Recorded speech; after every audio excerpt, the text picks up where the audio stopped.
connu de tous comme les résultats d'une escroquerie nationale et escroquerie électorale sans précédent dans l'histoire des nations du monde. Mais à la Cour constitutionnelle, le collectif des avocats de Martin Fayoulou avait produit suffisamment de preuves de la victoire de ce dernier en apportant à la Cour des copies de procès-verbaux certifiés.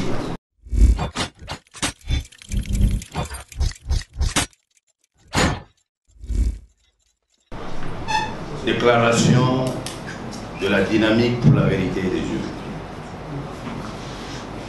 Réaction aux propos pour le moins curieux de M. Félix Antoine Tshilombo. De Nairobi à Bruxelles, chaque prise de parole de M. Félix Antoine Tshilombo est un récital de propos inconvenants qu'il couvre le pays de honte. Sa dernière livraison sur TV5 Monde est des plus scandaleuses.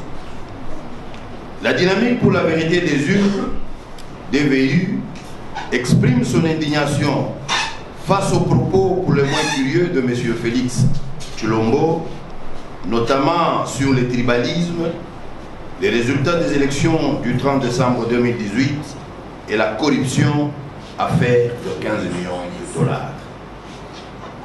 De 1. M.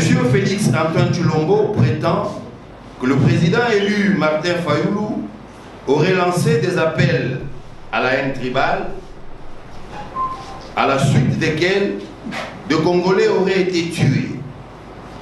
La DVI met au défi M. Félix Antoine Tshilombo de rappeler à la conscience nationale un seul mot, un seul propos, une seule parole, un seul discours du président élu Martin Fayoulou, où il est question d'incitation à la haine tribale ou d'appel au meurtre de Congolais appartenant à la même tribu que lui. La DVI demande à M. Félix Antoine Tshilombo de publier dans le meilleur délai un rapport d'enquête qui révèle dans le détail ce meurtre tribal et dont l'incitateur serait le président élu Martin Fayoulou. La DVI se réserve le droit de tirer toutes les conséquences de ces imputations gravement dommageables. Pour la DVI, un homme d'État n'a pas une communauté tribale ou régionale, car sa communauté, c'est la nation tout entière. M. Félix Antoine Tshilombo, ayant compris aujourd'hui que la légitimité ne s'octroie pas à l'étranger, cherche maladroitement et dangereusement à évoquer le tribalisme pour détruire l'unité et la cohésion nationale que nous considérons comme le seul grand acquis de la Deuxième République. La DVI le met en garde, car au Congo, il n'existe pas de clivage ethnique que l'on observe dans d'autres pays africains. La preuve a été donnée par le plébiscite du candidat Fayoulou, du nord au sud et de l'est à l'ouest. La DVI demande donc au peuple congolais de ne pas suivre toute personne qui veut diviser le Congolais, car le Congo de Lumumba restera toujours uni et indivisible. De deux, à chaque fois qu'il lui est demandé de justifier son élection, connue de tous comme les résultats d'une escroquerie nationale et escroquerie électorale sans précédent dans l'histoire des nations du monde, M. Félix Antoine Tshilombo ne rate pas l'occasion de renverser la charge de la preuve. En droit fil de l'appel à l'ignorance et agitant l'épouvantail de preuves d'élection que le président élu Martin Fayoulou n'aurait jamais présenté. L'on se souviendra que lors de l'audience du 15 janvier 2019 à la Cour constitutionnelle, le collectif des avocats de Martin Fayoulou avait produit suffisamment de preuves de la victoire de ce dernier en apportant à la Cour des copies de procès-verbaux certifiés. Pour preuve, voici ce que le juge Corneille Wasenda a déclaré dans son opinion dissidente je cite, « Dans le cas sous examen, le procès-verbaux ont été déposés avant la clôture des débats, si bien que si la défenderesse avait voulu en prendre connaissance, elle en aurait demandé le temps. Ne l'ayant pas fait, elle a renoncé au droit au contradictoire consacré par la loi et la Constitution. Ainsi, les pièces en question ne pourraient être rejetées étant donné que la production de pièces faisant partie de l'instruction. Il en aurait été autrement si la Cour n'avait pas donné aux parties l'occasion de s'exprimer.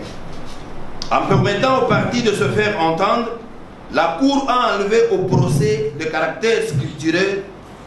Ainsi, elle devra considérer le moyen en question et il serait prématuré de dire que la demanderesse n'a pas produit de preuves pour appuyer sa demande.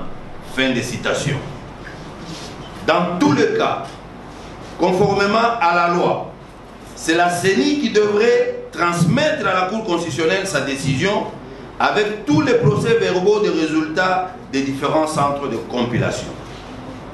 Pour clore donc ces débats, M. Félix Tshilombo n'a qu'à exiger à la CENI la publication des résultats bureau de vote par bureau de vote, comme la DVI n'a cessé de le faire.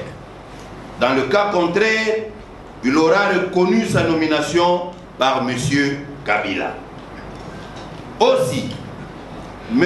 Tshilombo doit savoir que le preuve de résultats fournis par l'Église catholique et celle de médias internationaux provenant de la fuite des données du serveur central de la CENI sont éloquentes et n'ont, à ce jour, jamais été contestées par personne.